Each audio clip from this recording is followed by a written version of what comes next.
Most parents are wary of the so-called heavy metal music.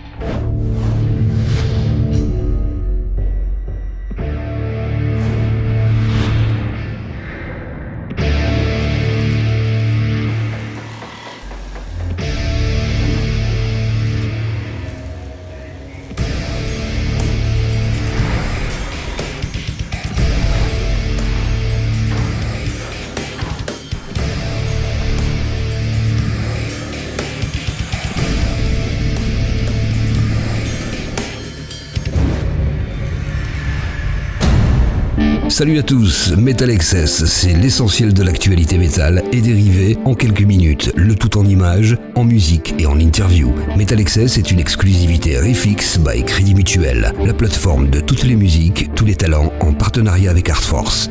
C'est parti!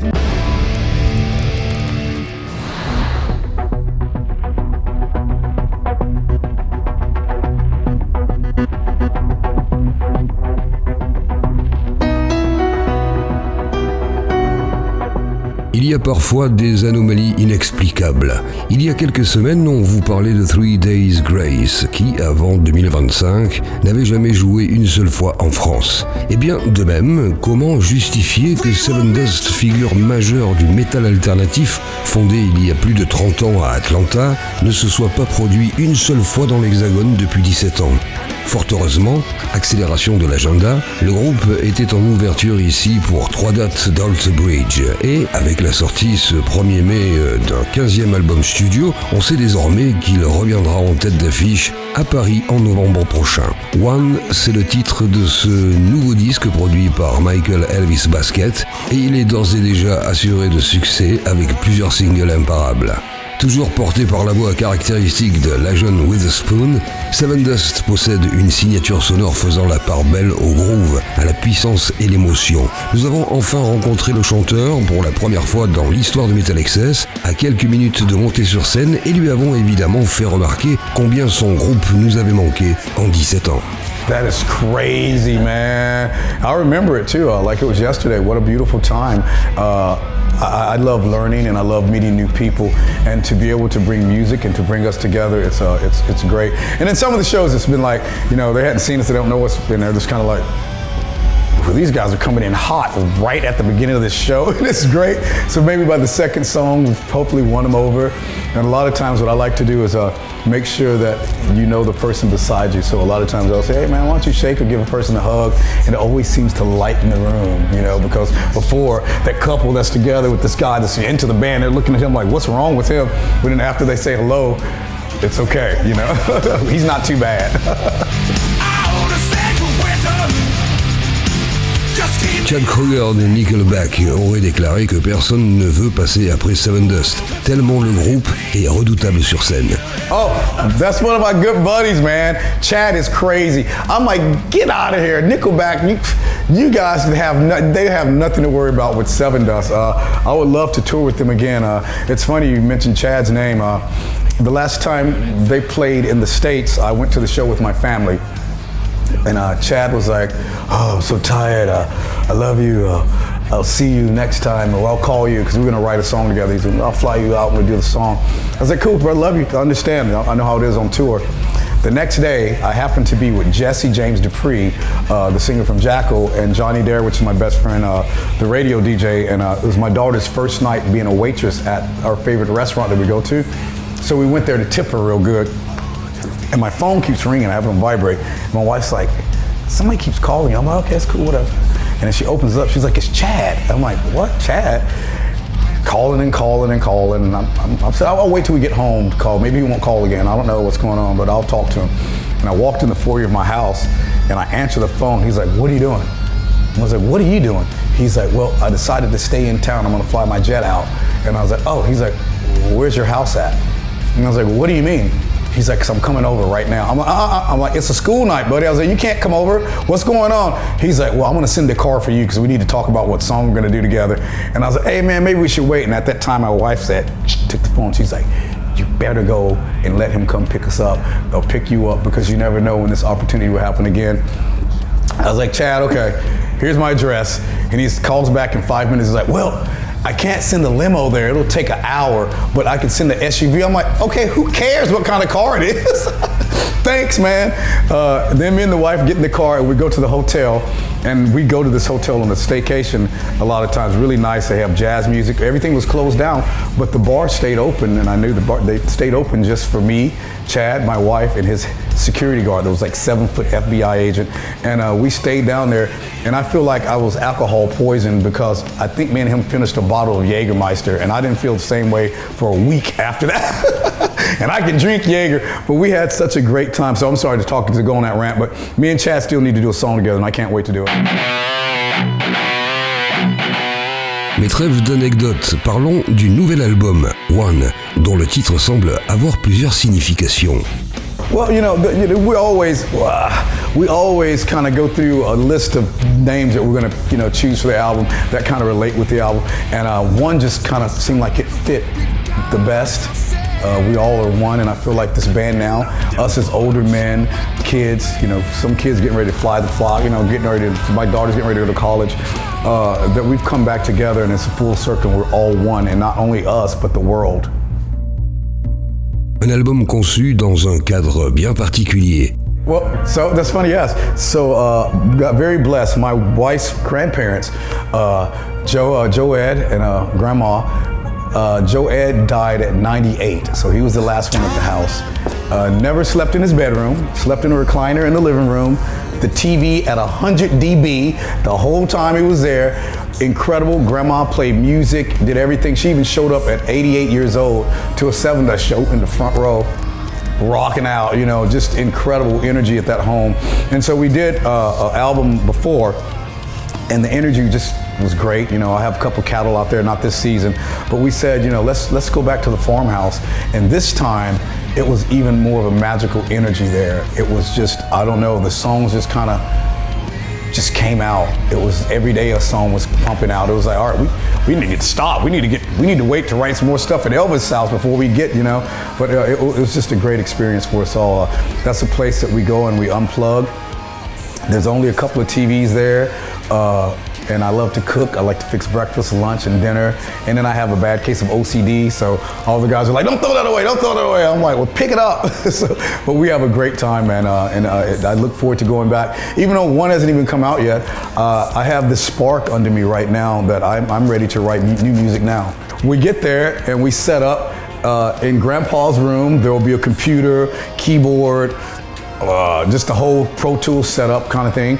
And then in Grandma's room, this last time we put an electric drum kit in there for Morgan, and then you have a whole setup with speakers, and then my mic set, I have a mic set in here, and then I have a mic set in this room too.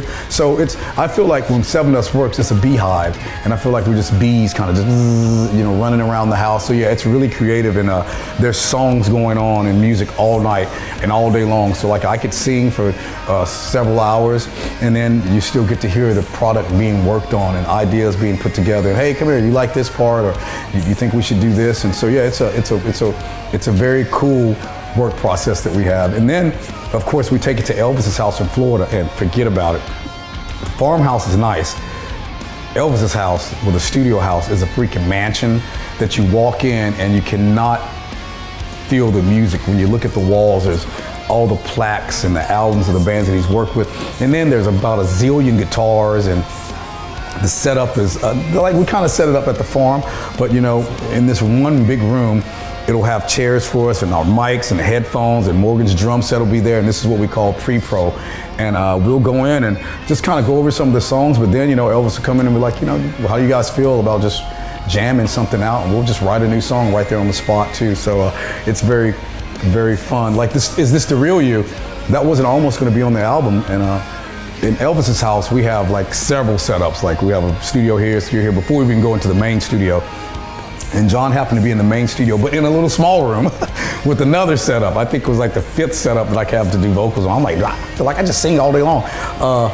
So he goes in and I'm listening to the real you. I really like this. So we don't have anything on this song. I was like, we're gonna kind of, put it in the back line. And I said, let me get a rip at it. And not every song comes out like this, but I didn't have any lyrics written down at all. And I was like, this could be something that we've got ourselves in. And I could see John kind of doing like this. I was like,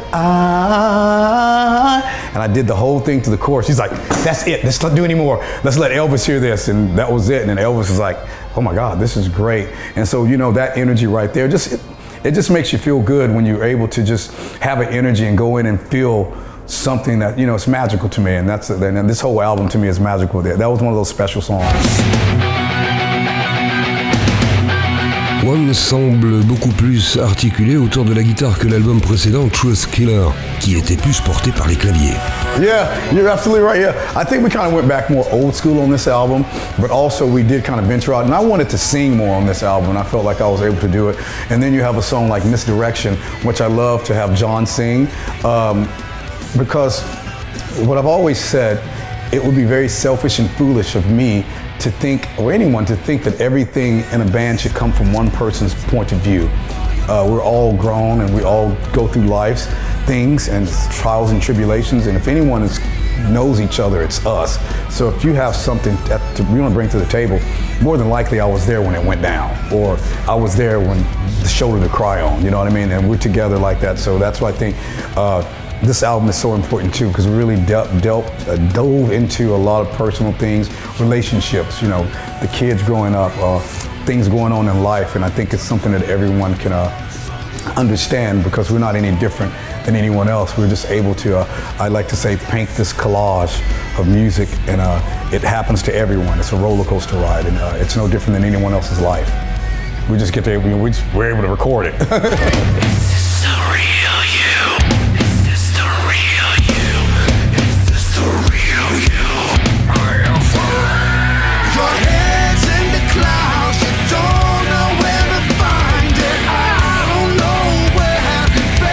À travers la chanson Is This the Real You, il s'interroge si la personne, peut-être l'auditeur, montre vraiment qui elle est, ou si ce n'est qu'un masque. Pense-t-il qu'aujourd'hui, il est beaucoup plus difficile de savoir qui est vraiment qui, avec les identités construites sur les réseaux sociaux? Absolutely, and not only just social media, I mean just in real life, you know. I think some people change for the better, and that's great, but are you going to continue? Is it going to be consistent?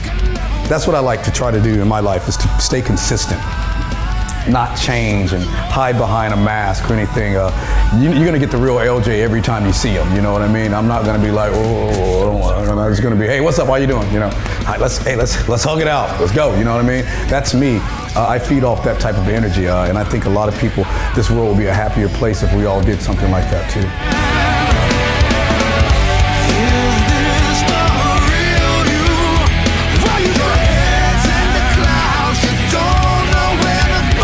Sur ce disque, la jeune aborde un registre vocal qu'il explore habituellement moins, comme sur le titre Blood Price. Quelle était l'intention derrière cette interprétation?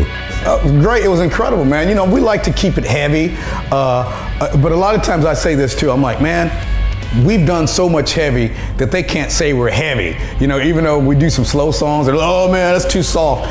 Everything can't be all balls to the wall all the time, you know, because there's different things that happen in life that are precious, you know, and so we try to, I think this album, we were able to balance it with, you know, the heavy and the melodic and, you know, just the middle of the road songs, and I think we tried to pick, and I hope that we did a good job with it.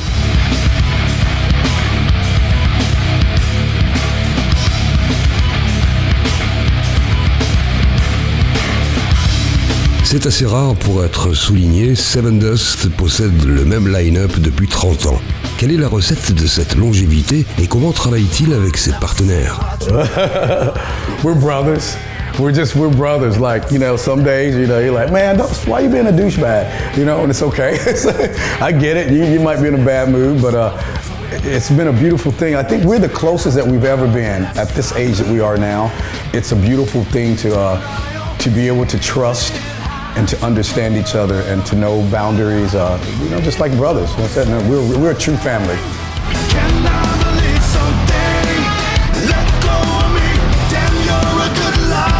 Le groupe a-t-il néanmoins traversé des épreuves et des moments de doute, ou ont-ils toujours su se soutenir mutuellement en toutes circonstances? This album Now, personally, there might have been trials and tribulations that helped to contribute to the lyrics of the album, but as far as the band, it just made us stronger. It was like, oh, this is what you're singing about? You really gonna let that out there? Yeah, let's do this. This is real. So yeah, I think not only that even brought us even closer together, knowing and understanding each other's lives and what's going on, and to be able to put it on the record.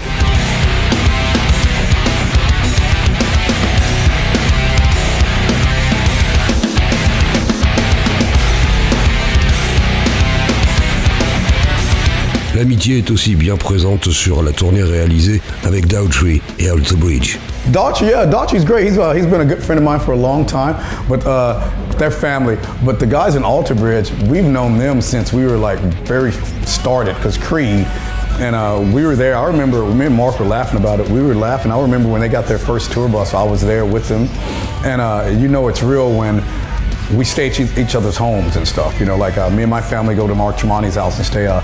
We got the opportunity to stay with him because he invited me to do Frank Sinatra with him, and I went up on stage and sang this Christmas with him, and what a beautiful experience, not only to stay at his beautiful home, but to work with the Frank Sinatra band was like, I can't even explain the way they've made those instruments sound. It was like, these guys are old school.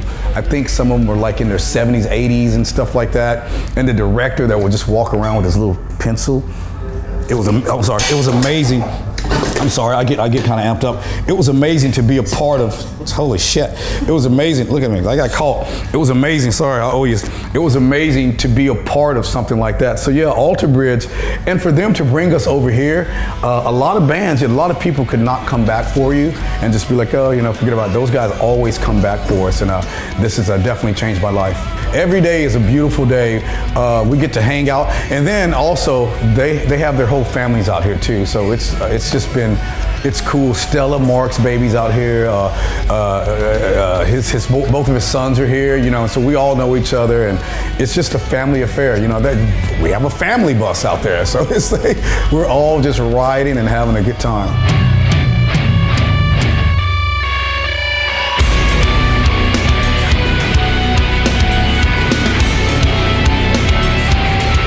Maintenant que la date parisienne de novembre prochain est annoncée, cela laisse un espoir de rattraper le temps perdu.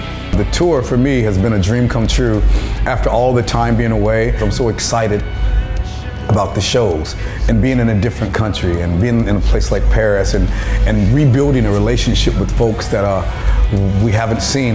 Just the other day, I have a friend that's going to show back up in Amsterdam, but she showed up last night, and we hadn't seen each other for 15 years, but we've kept in touch through Instagram and, you know, over the course of the years, and it's just, it was like we never hadn't seen each other for that long. And I didn't realize it until today when I saw a picture that she put up and said, I can't believe I've waited 15 years to see my friends again. So that energy right there, just with it in itself, I could bottle it up, and I'm taking it back to the United States of America.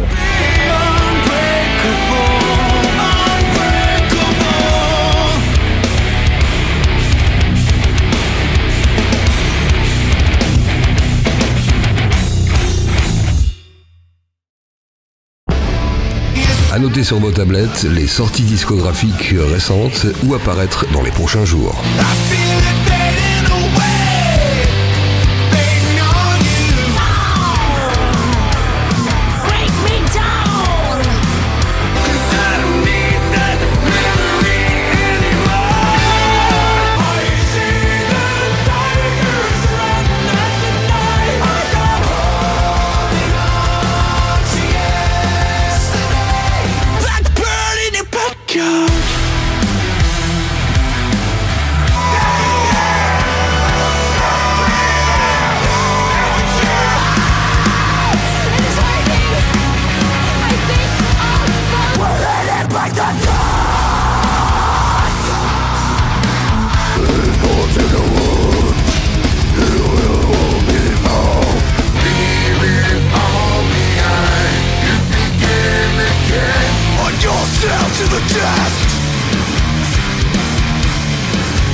C'est un entretien exceptionnel que nous vous proposons aujourd'hui dans METALXS.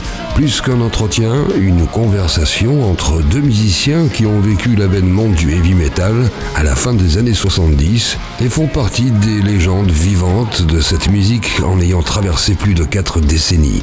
De passage à Paris pour promouvoir les prochaines dates françaises, Biff Byford et Brian Tatler, le guitariste fondateur de Diamond Head, qui l'a rejoint dans SAXON il y a quelques années, reviennent en exclusivité dans METALXS sur la musique, les albums, les concerts, les artistes qui les ont forgés avec des anecdotes incroyables. Flashback.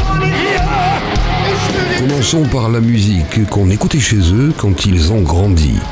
When we were growing up, are we grown up yet? Because we never grow up with musicians, aren't we?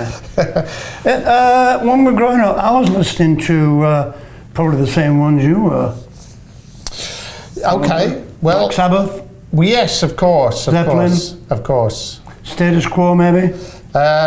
Less so, but yeah, I did like them, you know. But in the household, I remember my mum and dad liked things like Gilbert and Sullivan and country and western and all sorts like that. Then my brother was a Beatles fan. He was in the Beatles fan club. Oh yeah, we're all Beatles fans. Absolutely. But I think it all rubbed off on me. My sister liked the Rolling Stones and the Monkees. You had to listen to that though. But it was a house of, yeah. I'm going to say it wasn't your music, was it? It wasn't what I chose. I think a lot of it came from my brother's taste because he got into prog and bands, you know, like Sabbath and Zeppelin. So that all rubbed off on me as a young lad. It's great that they all liked music, and we had a piano in the house. And then my brother bought a guitar when I was 8, and so there was now a guitar in the house. Well, I probably tried to play it, but when you're 8, you know how much it hurts your fingers. It does hurt your fingers. So I didn't actually start till I was probably late 14 into 15. Yeah, there you go. I was surrounded by church music when I was growing up. My mum was a piano player, so I had a lot of hymns. Nice. Onward, Christian soldiers, all that sort of thing. Ancient and modern. Yeah, ancient and modern, yeah. So we didn't really have a record player at our house. We had a radio. My friend had a deck. Right. So we used to go shoplifting and get singles and pinch them. All right. Because it was all singles then. Yeah. It wasn't a lot of albums. The albums then were compilations of all the singles, like the Beatles and things. So yeah, it was a good time actually. Very rough upbringing, you know. But yeah, it was good fun. And musically, I suppose I started getting into blues music through my friend's brother, who taught me how to play guitar actually. So I started playing guitar, not singing. Played guitar for maybe 3-4 years, and then moved to bass and singing, basically. So yeah. Played the flute for some time. The flute? Yeah. Wow. Peter Gabriel? Yeah. Yeah, it was good upbringing, you know. Lots of music in the 70s. In fact, lots of music in the 60s as well. I was a young boy in the 60s really. Born in the 50s.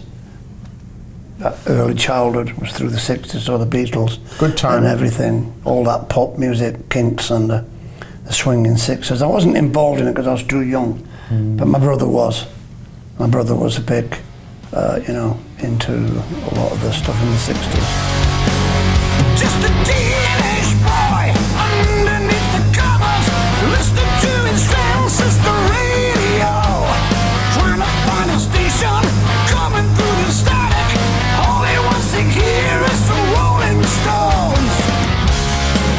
Comme le chantait Biff sur l'album Hell, Fire and Damnation, la radio a joué un rôle essentiel.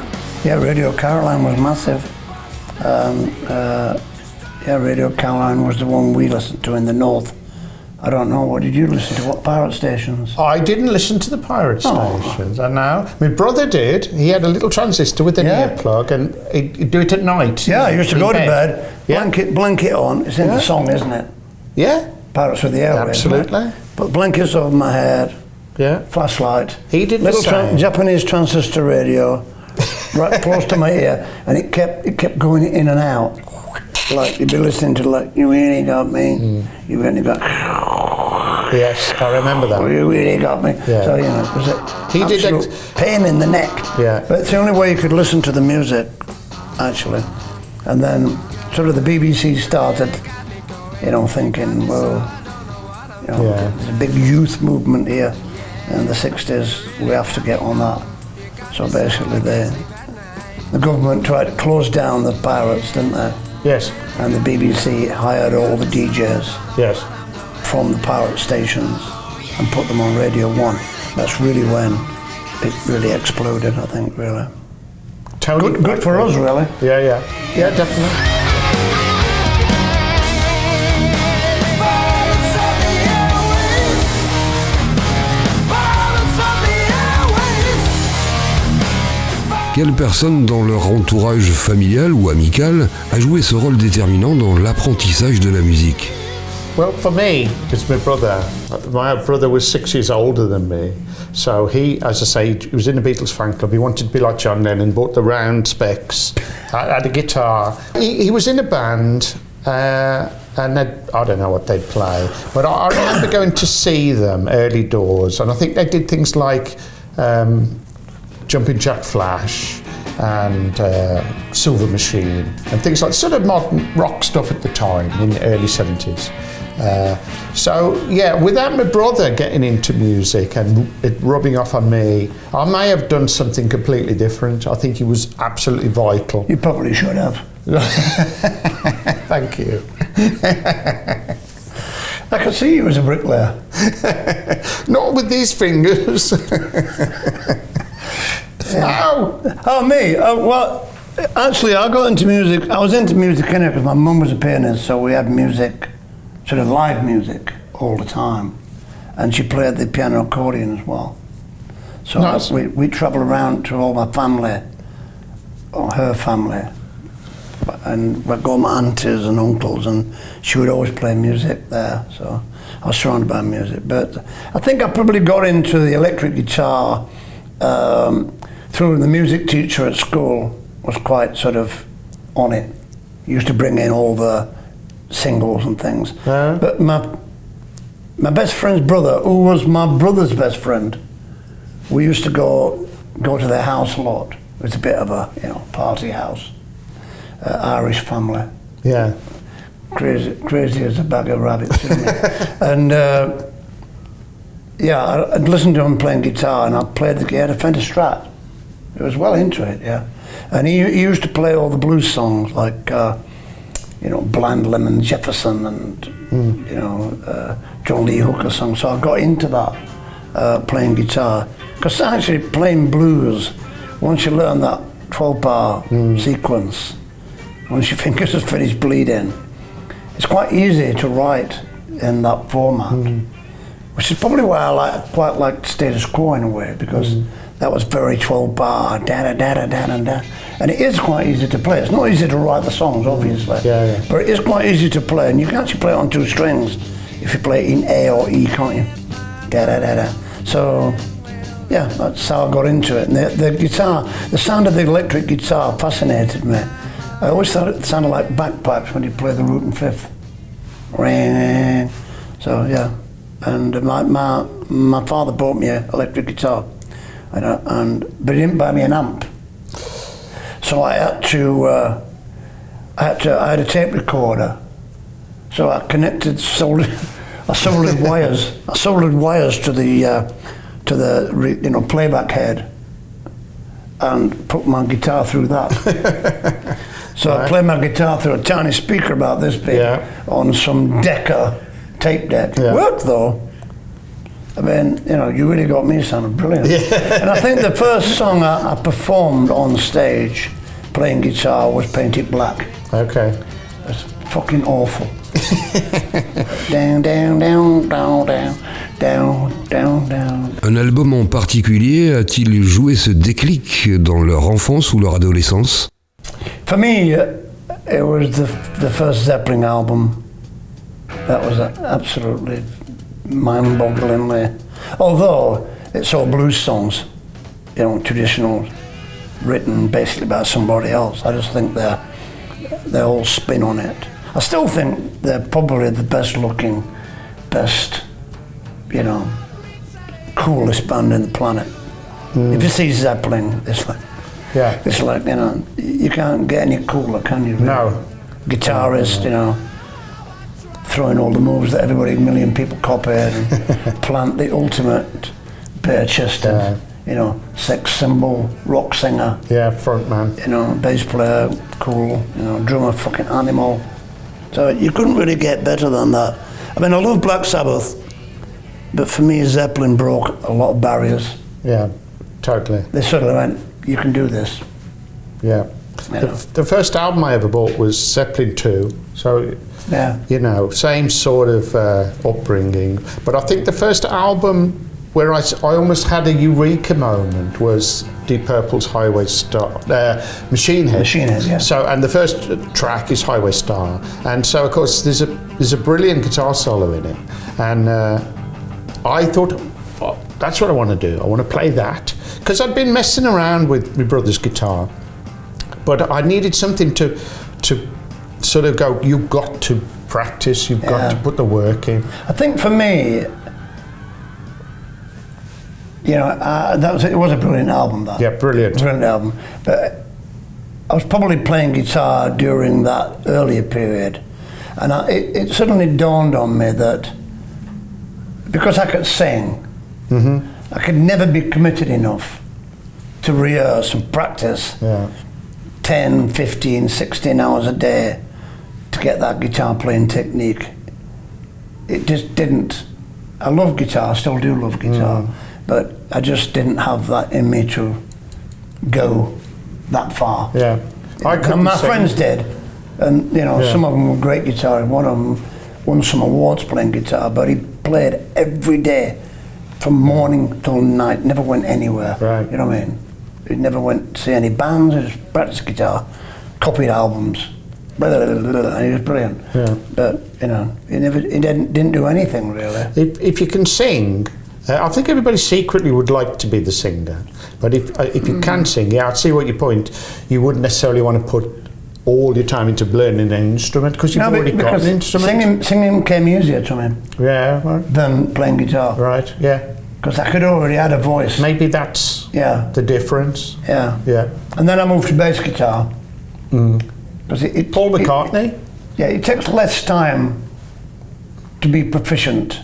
I mean, Stanley Clarke would probably disagree, but it takes a bit less time to be proficient on a bass guitar. It does. Unless you want to finger slap and solo and everything.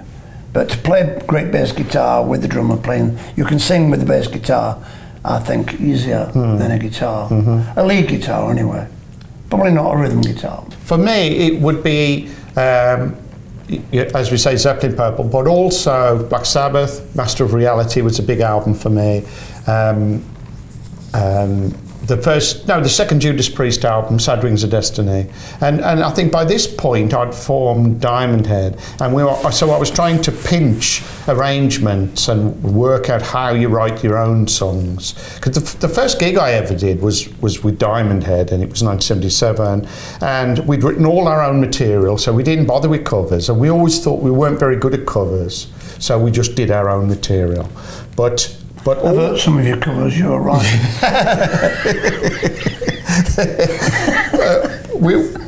We just pinched, arrangement ideas and how to write songs from other bands, really. AC/DC, things like Let There Be Rock was a big album for me. The first Montrose album as well. For everybody. It's brilliant. The first Montrose album was the Bible. Incredible. Every track. Was the Bible, and the first Van Halen album, when that came out, that was a whole new stratosphere. Yeah, for me, you see, it was, with being a bass player by then, I sort of got into Yeah, Chris Squire. And Genesis, so I went that way a little bit with what I listened to. I mean, Close to the Edge for me, or Dark Side of the Moon, but they're absolutely brilliant albums. Yeah. There's a massive thing going on there you can't describe. So yeah, but generally, I think maybe, although there's, you know, a generation between me and Brian, 10 years or so, is it? I don't know. I don't even know. It's about 10. Yeah. That we listen to the same stuff. So really, maybe a couple of albums that are odd. Like I used to listen to Trapeze a lot and things like that. Some obscure, like Doobie Brothers I liked. When all them albums came out. You know, Journey, fantastic. So, you know, I think we all listened to the same albums, didn't we? Yeah, there's a lot of common ground. So if you're trying to find a difference, I don't think there is one, really. No. Is there? Well, the two bands had a similarity, had a similar DNA. Yeah. Saxon and Diamond Head. Yeah.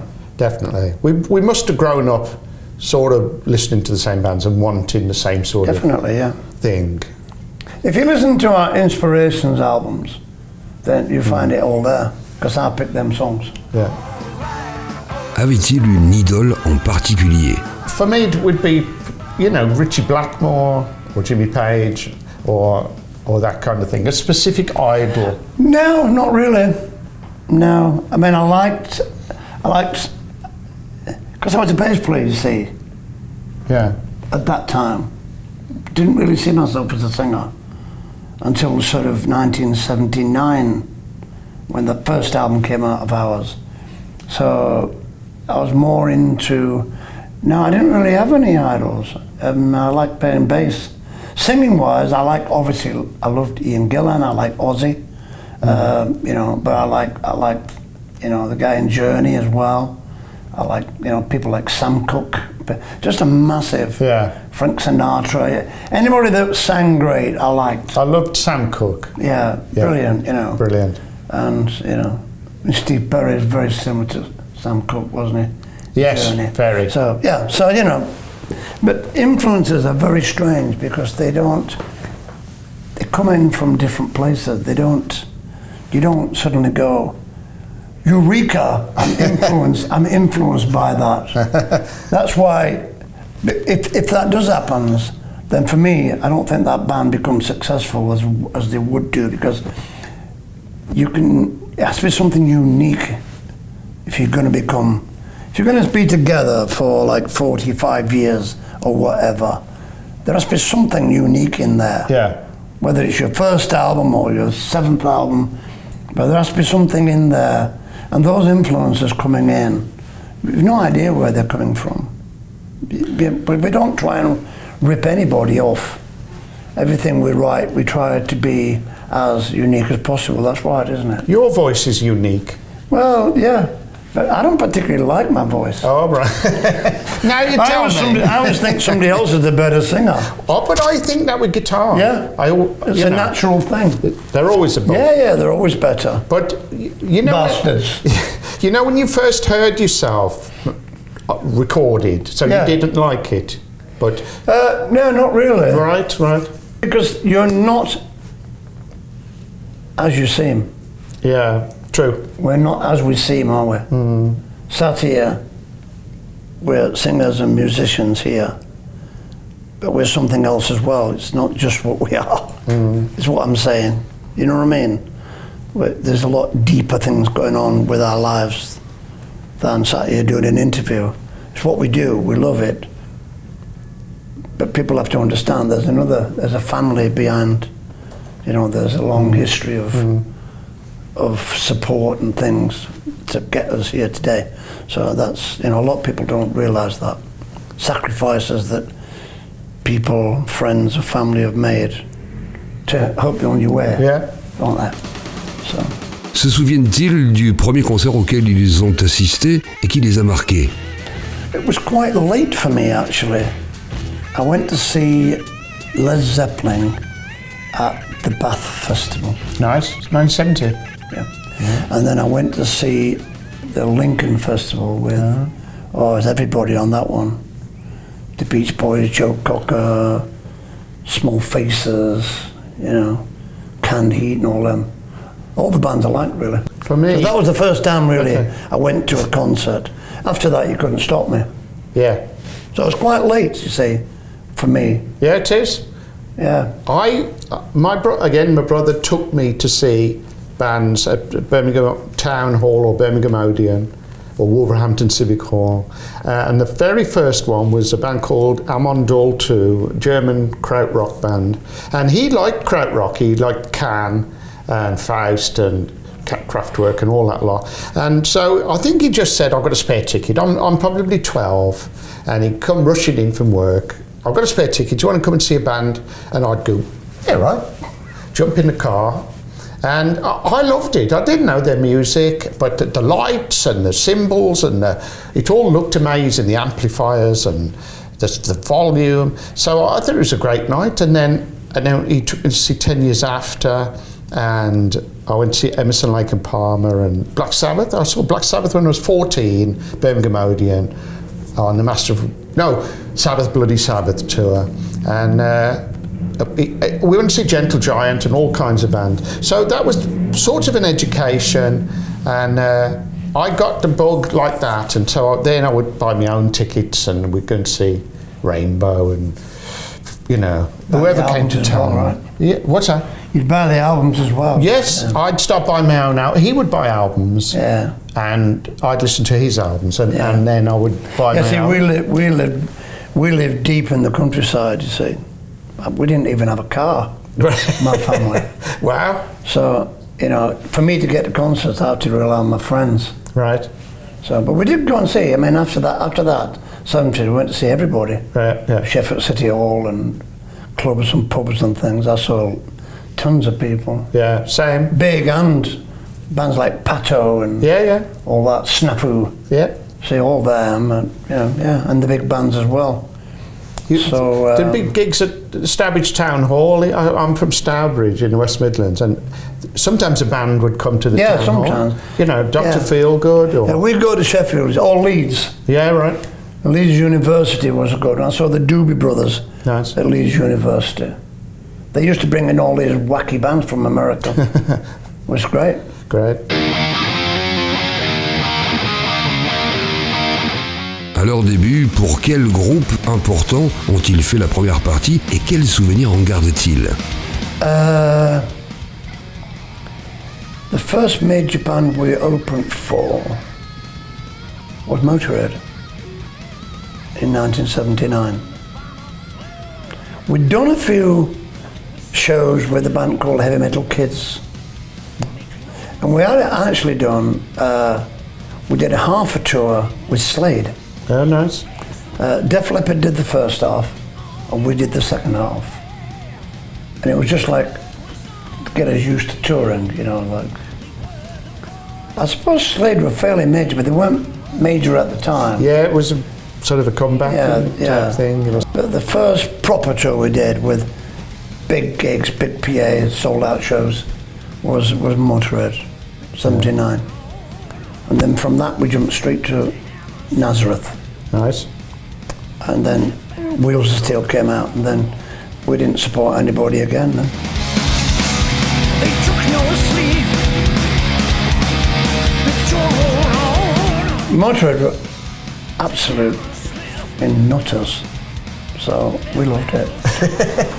Because we were like country boys, you know, just, you know, basically had one album that did okay, and then we were trying to, you know, prepare for the second album.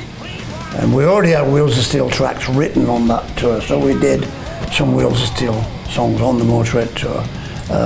So yeah, I mean, they were great actually. They really, really loved us. Similar sort of aggressive style music to Motorhead. Half of our songs were, you know, into that aggressive, fast element of music. So yeah, they loved us. They helped us a lot. Actually, Motorhead took us, stayed in the same hotels, same tour bus. Yeah. You know, it's like just spent the entire time trying to get us hooked on cocaine and Jack Daniels. Yeah. But we couldn't really perform with that. Yeah. You have to. I mean, they had it all the time. We were like, how do you do that? Like, you know, totally out of your skulls all the time. We were lucky to support AC/DC in January 1980, and it turned out it was the last 2 gigs they ever did with Bon Scott. But what it was, their management was Lieber Krebs. So there's. Did you do a Hammersmith? No. Def Leppard had done the Highway to Hell tour. So yeah, I saw them on Birmingham Odeon in the end of '79. Then they did 2 gigs, had been cancelled or rescheduled for the end of January. So it was Southampton Gormont and Newcastle Mayfair, both sold out. So nobody knew who Diamond Head were, and we got the gig because their management team, Lieber Krebs, including Peter Mensch, had been told that Diamond Head was a hot new band because he'd gone to Sound, he'd gone to Malcolm Dome, he'd gone to Jeff Barton, Paul Suter, and said, who's a hot new band, you know, looking for talent. And they'd said Diamond Head. So he got us 2 dates on the AC/DC tour because Def Leppard was already away starting their next album. And so we went on and we went down really well, and we were blown away by the fact that we could play to 3,000 people and go down well. They didn't know any of our material and we hadn't got a record out. Oh, we got 1 single out. And then we had a big conversation with Peter Mensch afterwards in the dressing room, which I realised you never happens. You never get to speak to the headline band's management when you're on tour. But it was because he was interested in Diamond Head. But because we were managed by the singer's mom and the singer's mom's boyfriend, they couldn't prize the management away from the singer, and so they didn't get involved. And there was a moment there where everything could have changed, and it didn't. So, which was a real shame. But that's life. That's life. That's life. Yeah.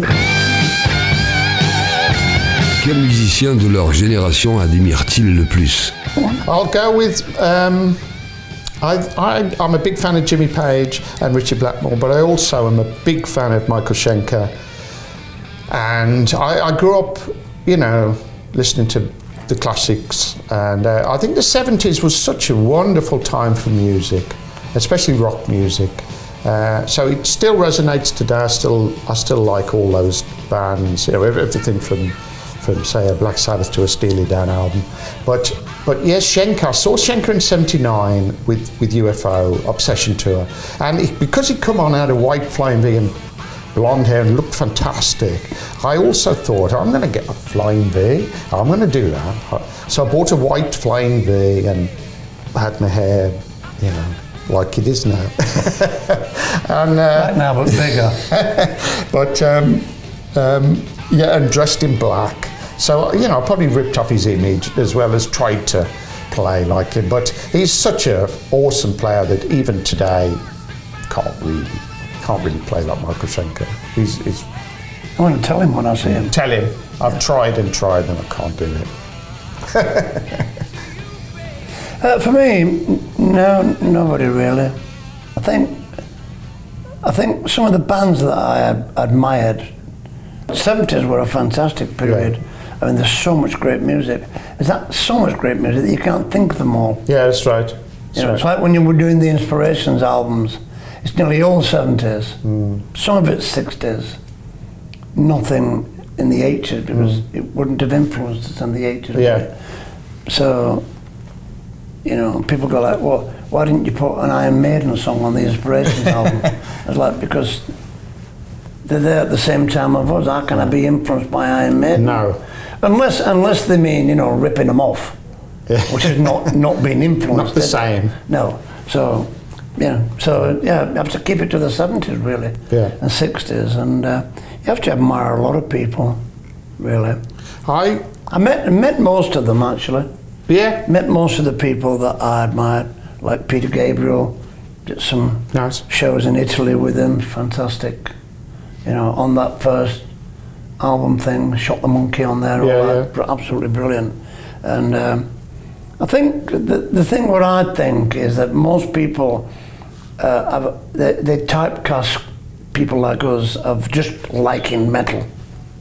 And I think it's important that we like all music.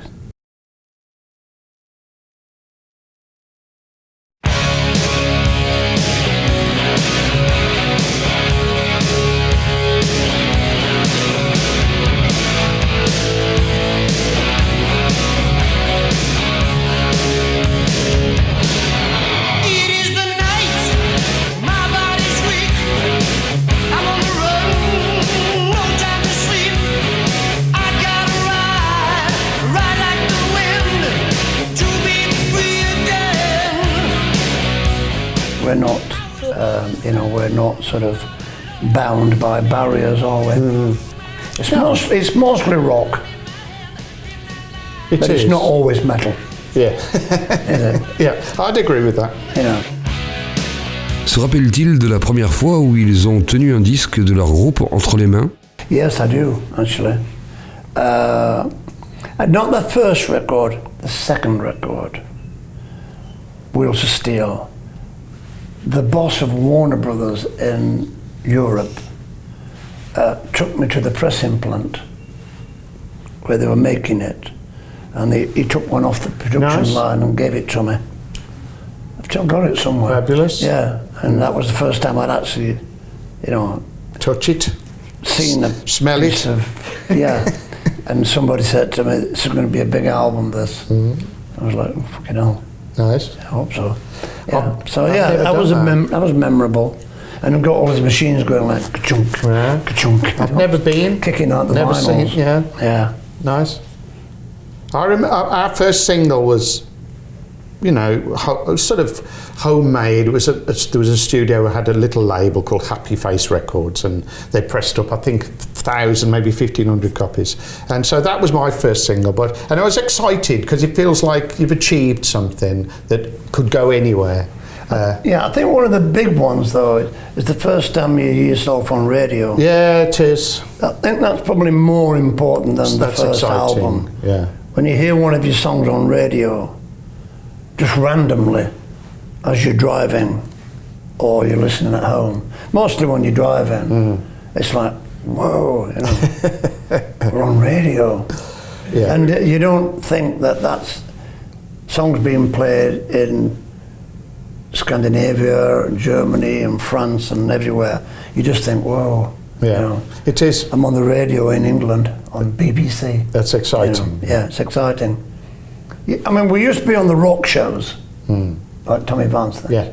But to have a single in the charts, yes, like top 10 single, it's a whole different feeling. I think it's really weird. Yeah. Because it sort of transcends the metal rock thing. You're just in. We used to do TV with like Motorhead, Judas Priest, Duran Duran, Spandau Ballet, Kim Wilde, you know what I'm saying, Status Quo on one show. Yeah. In the 80s, I mean. The 80s were a fantastic time for TV. MTV exploded in the 80s, just went absolutely crazy.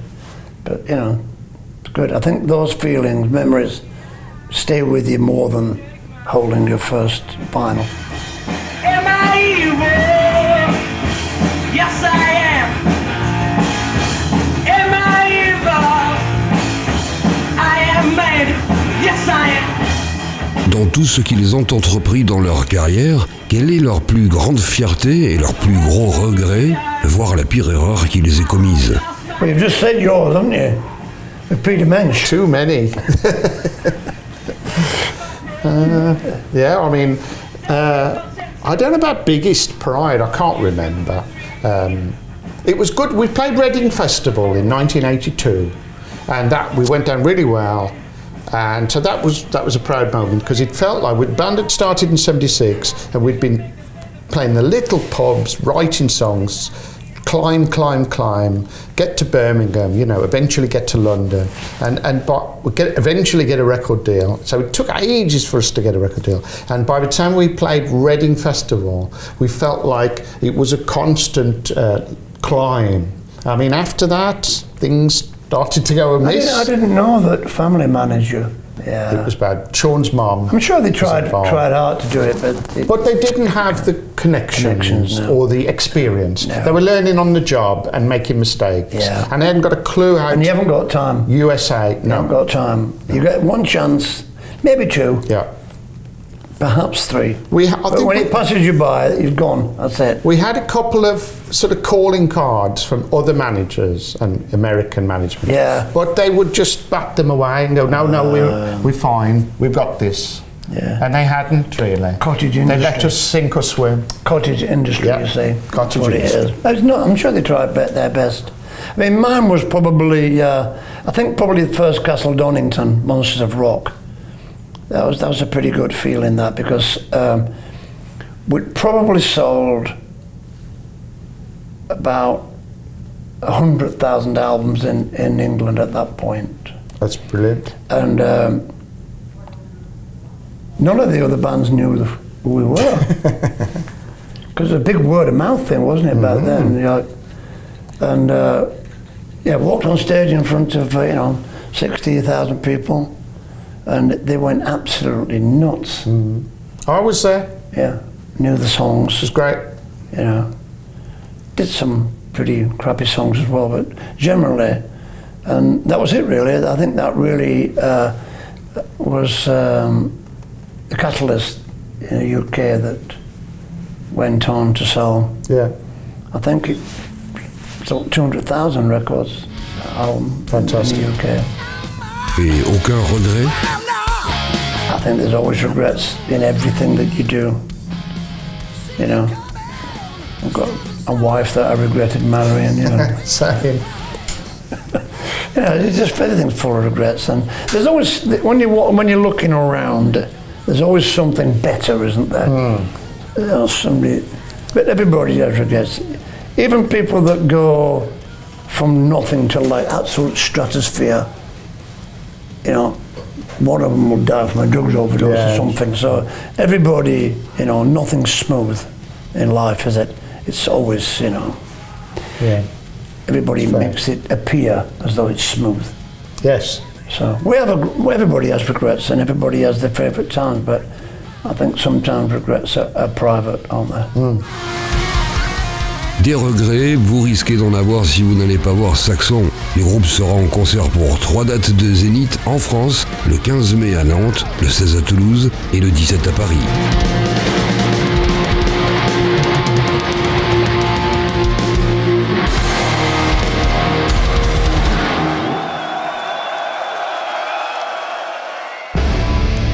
Voilà, METALXS, c'est terminé pour aujourd'hui. On se retrouve très très vite pour un nouveau numéro avec toujours plus d'interviews et de contenus inédits. Un immense merci pour votre fidélité et n'oubliez pas de prolonger l'expérience métal sur fx.fr. Salut!